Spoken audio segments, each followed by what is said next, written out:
What am I looking at? Okay, guys.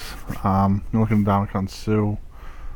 I haven't watched this tape yet. I don't have any preconceived notions. I know he's very good, and I guess we're going to be looking at what makes him good. We see the Lions are in that 4-3 they run.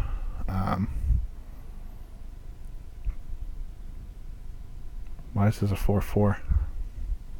Why is he bumped in? Interesting. Because of a pistol?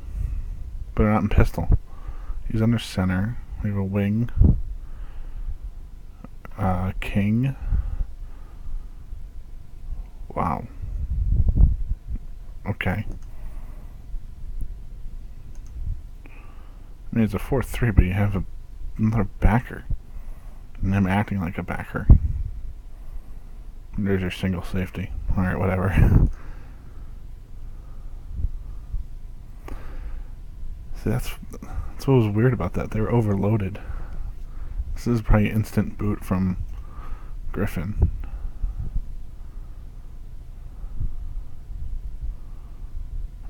What am I doing?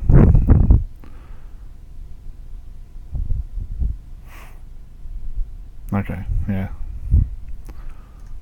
It's a weird play. Like a weird formation to go against. And they're in it again. Is this their way of stopping the read option? This was their answer. Just loading the box up completely in a 4-4. The fourth linebacker isn't a linebacker either. He's a safety. Suh's get off, so he's one of the best in the league. So Fairley's kind of beast moding, huh? Like Suh's hand, his handwork right here. He's always outreached. He's not kind of like sinking into the lineman. Wants to control him.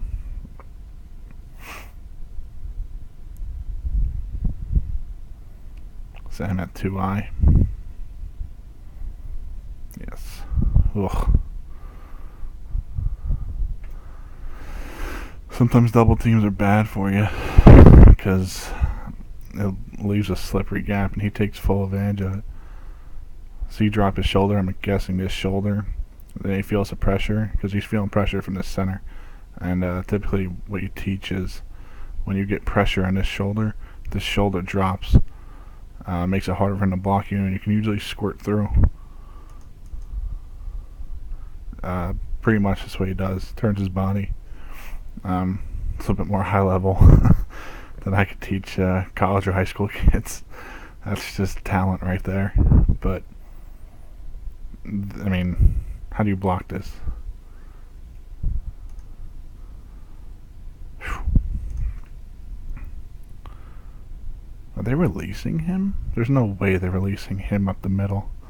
That is not. No, 66. Yeah. I'm just curious about the center, if he's going out to block someone at the second level on this. God, that 4-4. I guess he kind of is. They'd want to keep Suh at the line of scrimmage, though. I'm sure of that.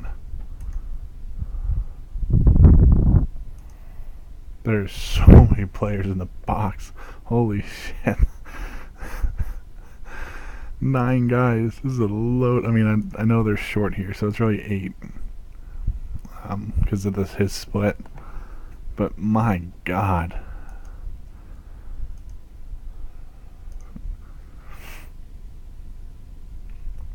How is Suh running free here? What's going on?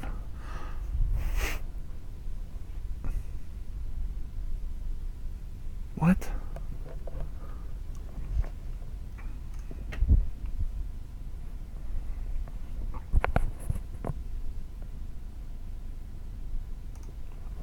What am I missing? What happens here?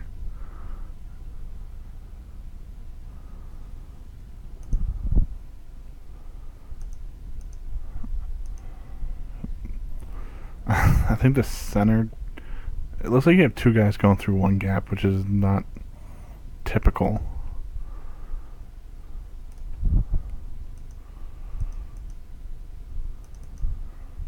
And the center's just slow. That's a really, really weird stunt. Two guys in one gap is pretty much the biggest no-no that defensive coordinators go for, but maybe they're trying to they're trying to do something there. Man, Stu controls the guy with one arm. Jesus Christ.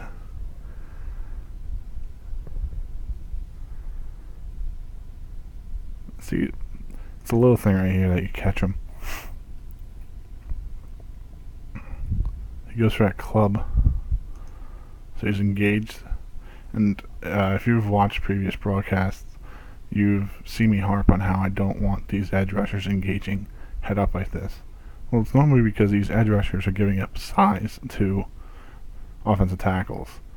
Actually, every edge rusher in football is basically giving up size to offensive tackles. There may be maybe like when Watt lines up outside. I mean, that's pretty much it. But our D tackles are roughly the same size, same strength, all that. So I don't mind them so much. Especially because D tackles are asked to two gap a lot more, or at least control their gap at the point of attack. That way these linebackers can scrape. You know, it's a lot different for these linebackers to scrape, a lot easier if these guys aren't pushed backwards. Like, fairly, look at his depth compared to Suh's. Not that this is bad or anything, but, you know, if he gives up any yardage here, it's going to screw with his ability to scrape over the top. And here comes the club. And if this was a run play right here, handoff up the middle, there's your TFL. Football's easy, right? If you have an elite move like that.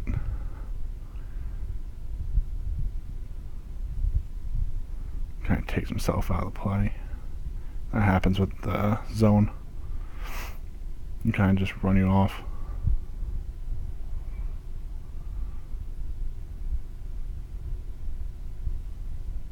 That's a Shanahan play, for sure. What's he, close here? So it looks like 91. He's either that or off the field. Big guys will come off the field. That is for sure. Yeah, he's on the field. 3rd and 5. Oh no, yeah he is.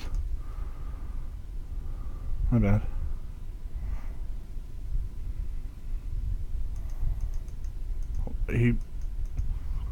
That's him, right? Where's he lining up pre-snap? That's why I'm confused.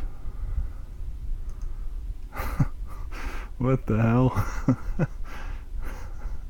So they're trying to get him to pick a gap. He has the ability to pick a gap here. They're sending 5. They know he's coming, but which way is he gonna go? He's showing. He's just going for a ball. He didn't give a shit. Damn. That is a crazy scheme right there. I don't like doing that with him. He's so good from the 3-point stance. Like, get him standing up. You're kind of taking away his leverage. And the man just beats you off the ball with leverage.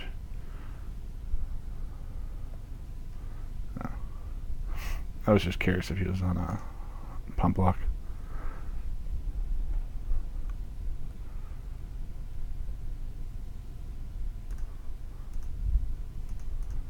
Just, you can kind of see the difference in the two stances here. You can already kind of tell that these edge rushers have no interest in engaging the tackles or tight ends. You know, it might be different. There's a tight end here. I don't think so. But they're pinched in. This is kind of a Schwartz thing. And kind of pinched in, and he's going to attack this outside leg, where our interior guy is a little bit more balanced. They want to attack straight upfield through the player, not around him. Little thing. By the way, we're back in the 4-3. That 8th guy in the box is now gone. They're kind of cheating up here, but a lot of teams will cheat the strong safety up. 2-3 yard depth difference between a strong and a free.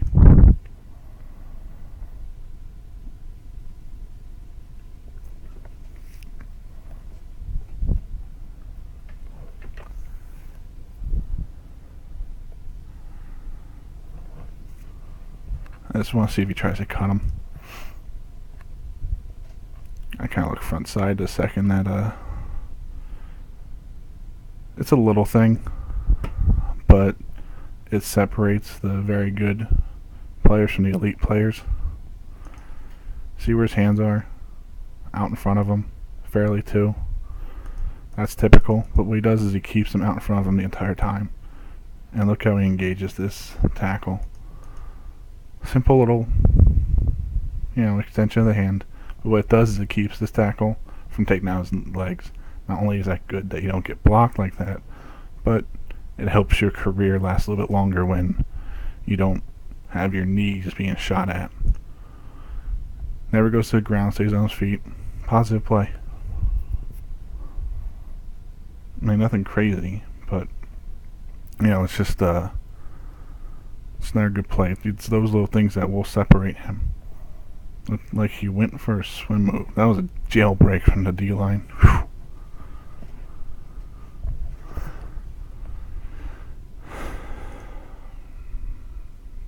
So they're showing like a zone left look, but they're going to pull back. So this is that counter zone look that Shanahan will show. This guy's pulling. They're showing zone. They want to show counter. So this is a run play. We know it's a pass, but if it was a run play, hopefully they'll go with the flow of the old line, and our pulling guy will kick him out.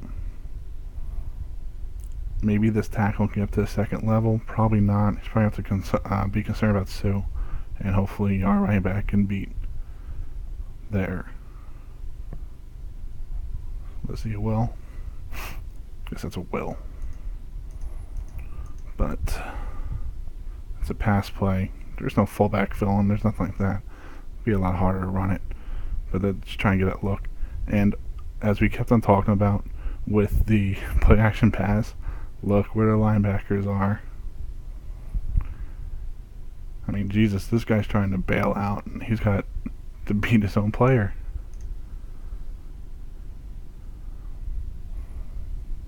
Watch Suh.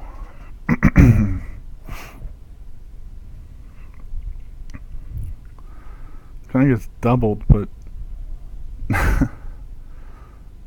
when the guard gets help from or center gets help from the tackle, or guard, excuse me, kind of knocks him off path. Suh got help from the air team. Quick bubble. We'll just skip ahead. Nothing to see there.